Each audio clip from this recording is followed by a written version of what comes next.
వర్తించేలా మార్పించాం. ఎంత సాధించినా ఆడదాన్ని తమలపాకుల కట్టగానే చూస్తున్నారు, తల్లో పువ్వుగానే చూస్తున్నారు. ఉదాహరణకి ఆడది ఒక్కతే రోడ్డు పక్కనున్న టీ కొట్టుకెళ్లి టీ తాగితే ఇది లాడ్జింగ్ కేసు అని అంటారు. దీనికి కారణం ఏంటంటే ఒకప్పట్లో మనకు పోరాడే నాయకురాలు లేకపోవడమే.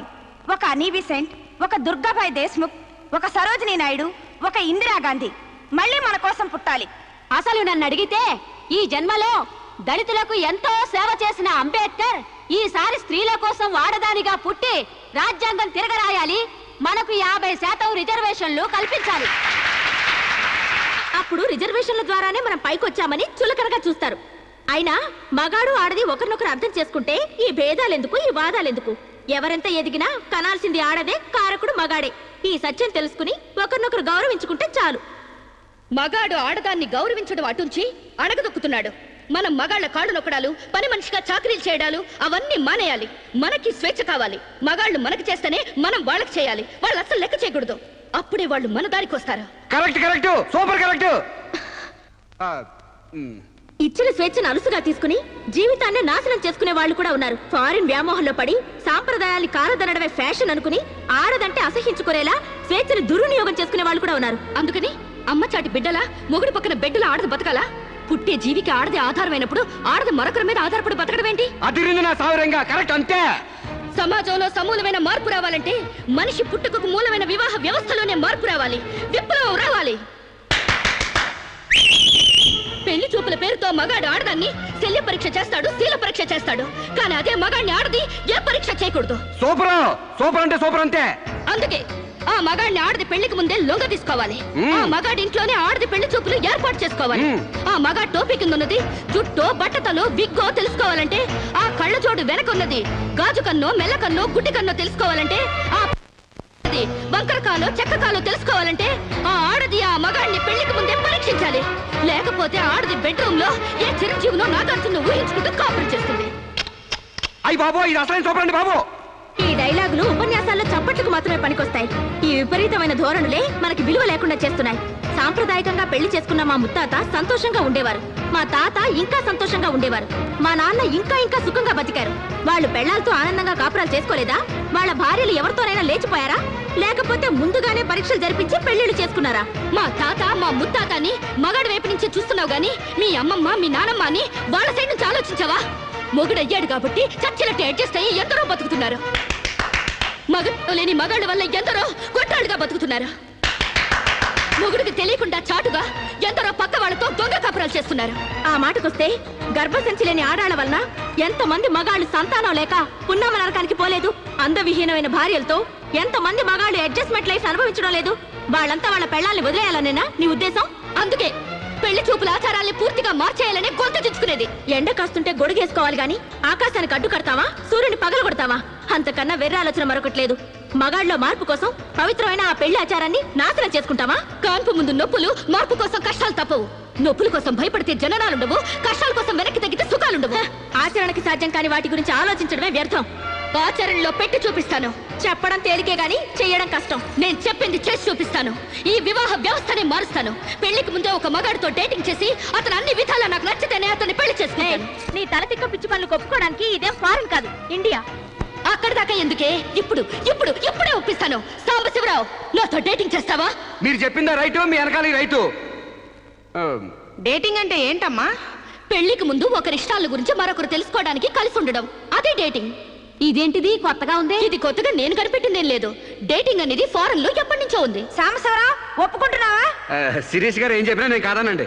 చూసావా, అప్పుడే మార్పు తేవడం స్టార్ట్ చేశాను. అంటే పెళ్లికి ముందే మీరు ఒకే ఇంట్లో కాపురం చేస్తారనమాట. ఒకరి పక్కన ఒకరు పడుకుంటారనమాట. ఒకరింగిలో ఒకరు తింటారనమాట. ఆఫ్ కోర్స్, మేమిద్దరు 6 నెలల పాటు ఒకే ఇంట్లో ఉంటాం. ఆ తర్వాత ఒకళ్ళొకళ్ళు ఇష్టపడితే పెళ్లి చేసుకుంటాం, లేకపోతే విడిపోతాం. విధవకి బొట్టు పెట్టాలన్నంత సులభం కాదు ఈ పని. ఇంతమంది ముందు నోటికొచ్చినట్లు వాగి ఇప్పుడు పరువు పోతుందన్న తాపత్రయంతో సరే అంటున్నాం. ఆ తర్వాత నేనెప్పుడన్నానంటే కావాలంటే అగ్రిమెంట్ మీద సైన్ చేస్తాను. కస్తూర్బాయ్ గారు, అగ్రిమెంట్ రెడీ చేయండి. పెళ్లి పేరుతో ఒకరంటే ఒకరు పడక ఒకే కప్పు కింద అయిష్టంగా కాపురం చేసే ఎంతో మందికి మా కలయిక ఒక చెంపదెబ్బ కావాలి. భారతీయ వివాహ వ్యవస్థకే కనువిప్పు కావాలి. సాంబశివరావుని స్టేజీ మీదకి రావాల్సిందిగా కోరుతున్నాను. పండించేది వరి, పుట్టింది ఈస్ట్ గోదావరి. శిరీషమ్మ గారు చెప్పింది చాలా కరెక్ట్. పెళ్లికి ముందే మొగాన్ని టెస్ట్ చేసి పెళ్లి చేసుకోవాలి. ఎందుకంటేనండి, సపోజ్ నేను ఉన్నానండి, నాకు చాలా పర్సనాలిటీ ఉంది, మంచి దమ్ము ఉంది, మీసం ఉంది, బాడీ కూడా ఉంది. మరి లోపలికి వెళ్తే నాకు మగతనం ఉందో లేదో మీరు ఎవరైనా చెప్పగలరా? నా నరాల్లో కరెంట్ ఉందో లేదో మీరు చెప్పగలరా? కాబట్టి మేడం గారు చెప్పిన డేటింగ్ పెళ్లికి నా ఓటు ముద్ర. జై మేడం, జై జై మేడం, జై మేడం, జై జై మేడం, జై జై మేడం, జై జై మేడం. పెళ్లికి ముందు ఇద్దరు కలిసుండి ఒకరినొకరు ఇష్టాయిష్టాలను తెలుసుకుని 6 నెలల కాల పరిమితి దాటిన తర్వాత నచ్చితే పెళ్లి చేసుకుంటాం, లేదంటే విడిపోతాం. డేటింగ్ అనబడే ఈ ప్రక్రియను మేమిద్దరం స్టేజీ మీదున్న పెద్దల సాక్షిగా, సభలోని జనాల సాక్షిగా సమ్మతిస్తున్నాం. సంతకాలు పెట్టండి.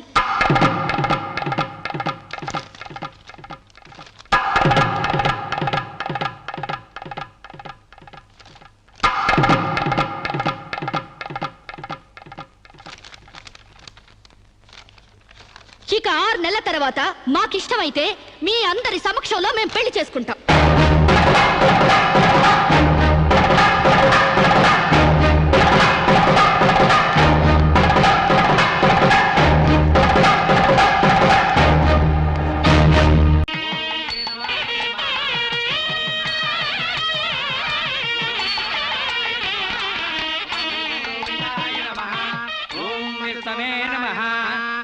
ప్రేత పిండ ప్రధానే చదువుతున్న తద్దిన మంత్రం ఇది పెళ్లి. ఈ దిక్కుమాలిన పెళ్లికి రావాల్సింది అసలు మనం కాదయ్యా, మంత్రసం. ఏ నిమిషంలో పురుటి నొప్పులు వచ్చేస్తాయో ఏమో. ఈ పెళ్లి క్యాన్సిల్ చేసుకుని బిడ్డ బారసాల రోజున మ్యారేజ్ ఫిక్స్ చేసుకుని బిడ్డతో సాక్షి సంతకం చేయించుకుంటుందో ఏమో. నువ్వు కానీ సోఫాలో పెళ్ళేంటి విడ్డూరం కాకపోతేను. ఒకసారి శోభన మంచం ఎక్కాక సోఫాలో కట్టుకుంటేంటి, స్టోర్ రూమ్ లో కట్టుకుంటేంటి. అయినా నా వరకు నాకు ఈ పద్ధతి బాగా నచ్చిందమ్మా. కోరుకున్న కుర్రాళ్ళు విషయం ఉందో వీక్నెస్ ఉందో తెలుసుకుని కట్టుకుంటుంది. మరే లేకపోతే తీరా చేసుకున్నాక తాళిగట్టినోడు తడిగుడ్డగాడైతే గాడిపోయిలు ఆరిపోవు. అమ్మా, ఈ డేటింగ్ పెళ్లి ఉందని నాకు ముందు తెలియదు. తెలిస్తే నేను కూడా ఇలాగే చేసుకునేదాన్ని. చూడటానికి శోభన్ బాబులా ఉన్నాడని, కరెంట్ ఆఫీసులో పనిచేస్తున్నాడని కట్టుకున్నా.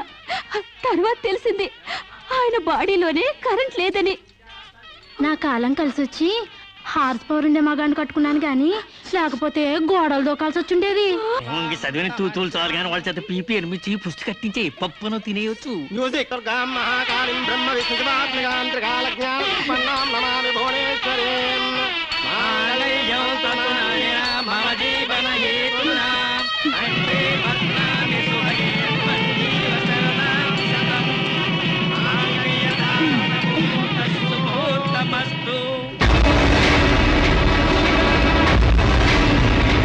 గాడ్రేజ్ బీరోలో భద్రంగా దాచుకో.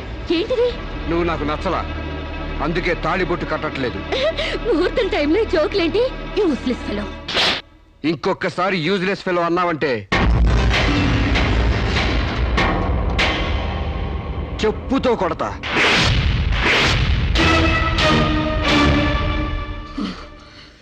ఏమన్నా? ఏ అర్థం కాలేదా? నువ్వు నాకు నచ్చలేదు, నేను నిన్ను పెళ్లి చేసుకోవట్లేదు. ఇంకొకసారి యూజ్లెస్ ఫెలో అన్నావంటే తోలు చెప్పుతో కొడతా అన్నా.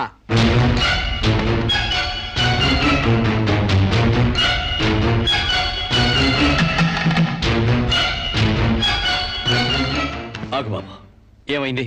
మీ చెల్లెలు నాకు నచ్చలేదండి, ఈ పెళ్లి క్యాన్సిల్. ఏమిటి పెళ్లి క్యాన్సిలా?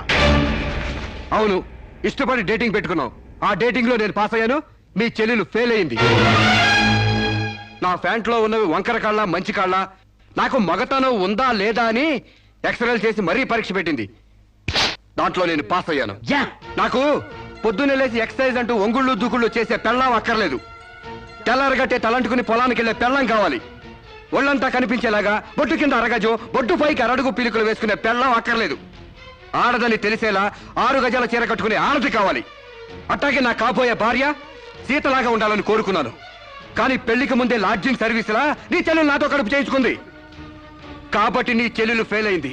అందుకే మీ చెల్లెలు నేను పెళ్లి చేసుకోవట్లేదు. తాళి కట్టకుండా మండపం నుంచి బయటకు వెళ్దామని. నువ్వు నా పంచం మీద అంచు కూడా పీకలేవు. సాంబశివరావు, డేటింగ్ లో పాస్ అయ్యాను ఫెయిల్ అయ్యానని నీ దారి నువ్వు చూసుకుంటే ఈ కడపకు బాధ్యులు ఎవరు? ఇత్తనం నాటితే మొక్క మొలుస్తుందని ముందు మీకు తెలియదా? ఒళ్ళు కొవ్వెక్కి కడుపు చేయించుకోవడం మీ ఆడపడుచు తప్పు కానీ నా మగతనం తప్పు కాదు. సాంబయ్య, నన్ను మోసం చేయడానికి నీకు ఎంత ధైర్యం రా?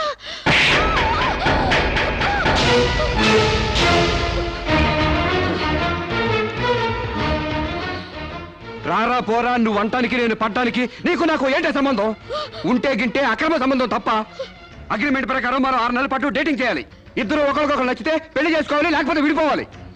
నేను నీకు నచ్చాను, కడుపు చేయించుకున్నావు. నువ్వు నాకు నచ్చలేదు, విడిపోతున్నావు. ఇందులో నేను చేసిన తప్పేంటి చెప్పండి. Yeah tell me. ముళ్ళొచ్చి ఆకు మీద పడ్డా, ఆకు వచ్చి ముళ్ళు మీద పడ్డా, ఆకుకే పడుద్ది బొక్క, నాకే ఊడిది తొక్క. నా గోతికి చెమట పడ్డావు తప్ప.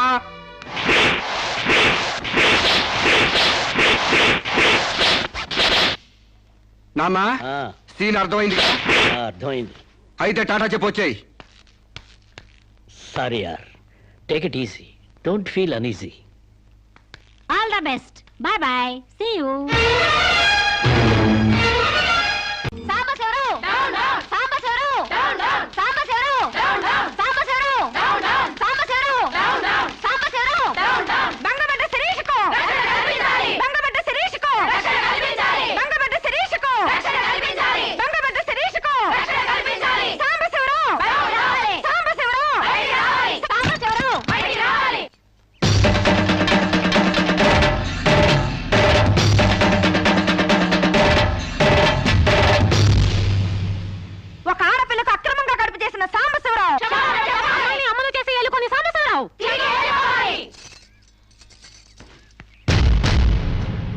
మిస్టర్ సాంబశివరావు, ఓ అమ్మాయిని అక్రమంగా ఇలా అమ్మని చేసి వదిలేస్తే ఆంధ్ర మహిళ ఊరుకుంటుంది అనుకున్నావా? చెయ్యెత్తి చేకొడుతుంది, నిన్ను చొక్కా పట్టుకుని బయటికి ఏడుస్తుంది. దానికి కడుపుస్తే మీరు నొప్పులు పడుతున్నారేంటి? ఆ అమ్మాయికి నీ వల్ల కడుపొచ్చింది కాబట్టి, పుట్టబోయే బిడ్డకి తండ్రివి నువ్వే కాబట్టి. ఆ అమ్మాయిని మోసం చేసి శీలం దోచుకున్నావు కాబట్టి. దోచుకున్నానా? శీలం అంటే రాజమండ్రి సెంటర్ లో అద్దాల పెట్టిలో పెట్టుకుని అందరికీ చూపించే పబ్లిక్ ప్రాపర్టీనా పగలగొట్టి దోచుకోవడానికి? ఏయ్, ఓయ్, తెలివితేటలుగా మాట్లాడకు. ఒక ఆడదాన్ని కడుపు చేసి వదిలేస్తే చూస్తూ ఊరుకుంటావు అనుకుంటున్నావా? ఎందుకు ఊరుకుంటారు? పురుడు పోస్తారు. కాదు, న్యాయం చేస్తాం. అలాగే ప్రసూత ఆసుపత్రికి వెళ్ళి కడుపుతో వచ్చిన ప్రతి ఆడదానికి న్యాయం చేయండి, సంతోషిస్తాం. వాళ్ళ మొగుళ్ళతో కాపురాలు చేసి కడుపులు చేసుకున్నోళ్ళు, వాళ్ళకి మేం చేసేదే ఉంది? ఎక్కడా చేసేదేమీ లేదు. అది నాతో కావాలని కడుపు చేయించుకుంది. తాళి కట్టిన భర్తకి మాత్రమే కడుపు చేసే హక్కు ఉంటుంది మిస్టర్. తాళిని గౌరవించిన దానికి తాళితో పనే ఉంది సిస్టర్. ఒళ్ళు కొవ్వెక్కిన దానికి మొగుడుతో పనే ఉంది పెద్ద సిస్టర్. ఆచారాలు లెక్క చేయని దానికి కాపురంతో పనే ఉంది మొద్దు సిస్టర్. కుక్క పిల్లలు పెట్టాక నువ్వే బాధ్యుడివి, నువ్వే తండ్రివని దాంతో గడిపిన మగ కుక్కని ఎలా అడగదు, ఇది అంతే, ఏది అడగకూడదు. మరీ వల్గర్ గా మాట్లాడుతున్నావు. ఒక ఆడదాన్ని బజార్ కుక్కతో పోలుస్తావా? నువ్వు ఇట్రా ఇట్రా. అది మనిషిలో ప్రవర్తించినట్లయితే మనుషులతోనే పోల్చేవాడిని. ఆచారాలు వ్యవహారాలు ఆకుముక్కలు చూసేదానికి జంతువుకి తేడా ఏమీ లేదు. నువ్వు మరీ టూ మచ్ గా మాట్లాడుతున్నావు మిస్టర్. అదే ఆడదానికి మచ్చైనప్పుడు టూ మచ్ గానే మాట్లాడతాను. దీంట్లో మీరే ఏదో రాశారుగా, కొంతకాలం పెళ్లికి ముందు డేటింగ్ కాపురం చేయమని. బురదలో కాలేస్తే బురద అంటదా? కాపురం చేస్తే కడుపు రాదా? ఇదేనా నీ ఆఖరి మాట? ఇదే నా ఆఖరి మాట, మొదటి మాట. పిలిచి కాపురం చేయమంటే చేయనంటానికి నేను జాకులు అనుకున్నావా? అదే కాదు, మీలో ఎవరు డేటింగ్ చేయమన్నా కాదనలేను. నేను మగాణ్ణి, పైగా నాది విశాల హృదయం. మిస్టర్ సాంబశివరావు. మిస్టర్ సాంబశివరావు కాదు, మన్నవ సాంబశివరావు, సన్ ఆఫ్ పూర్ణచంద్రరావు. పండించేది వరి, పుట్టింది ఈస్ట్ గోదావరి. ఏయ్, గంజి పెట్టిన కాటన్ చీర కట్టుకుని తిన్నది అరిగేదాకా, చీరలకు చెవట్లు పట్టేదాకా అరిస్తే వణికిపోతాం అనుకోకండి. మీకంత రోడ్లెక్కాలనే తాపత్రయం ఉంటే ఏ శ్రమదానానికో జన్మభూమికి వెళ్ళండి. అంతేగాని ఇలా గర్భధానం కేసులని, బంజరు భూమి కేసులని రోడ్ల మీదకి ఎక్కండి, కంపు కొట్టుద్ది. శాంతకుమారి, ఒక ఆడదాని శీలంతో ఆడుకున్నావండి, మామూలుగా వదలకూడదు. ఇష్టానికి వ్యతిరేకంగా మానభంగం చేస్తే పోయేదాన్ని శీలం అంటారు శాంతకుమారి. మొగుణ్ణి గాలి కొదిలేసి చాటుగా రంగు సాగిస్తే పోయేదాన్ని శీలం అంటారు శివపార్వతి. ప్రేమంటూ పార్కుల్లో ఫైట్లు తీసుకుంటే పోయేదాన్ని శీలం అంటారు రమణ కుమారి. అంతేగాని డేటింగ్ పేరుతో కామం తీర్చుకోవాలని పడుకుంటే ఊడేది శీలం కాదు కన్యాకుమారి. మాకు తెలిసినా ఏ ఊరుతుందో నువ్వేం చెప్పక్కర్లేదు. శభాష్! ముందు శీలం అంటే ఏంటో తెలుసుకుని, అది మీకుందో లేదో తెలుసుకుని, నన్ను అడిగే అర్హత మీకుందో లేదో తెలుసుకుని నా దగ్గర రండి. ఇంకొకసారి మహిళా మండలని, మట్టి కుండలని, తుమ్మ మండలని వచ్చారంటే డేటింగులు వాంటింగులు జరిగిపోతాయి. పండించేది వరి,